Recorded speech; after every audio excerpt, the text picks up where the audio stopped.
timpla ng gatas mo.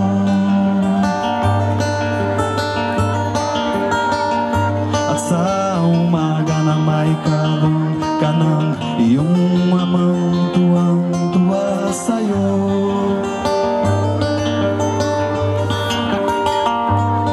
Ngayon ay malaki ka na, nais mo'y maging malaya. Di man sila payak, walang magagawa.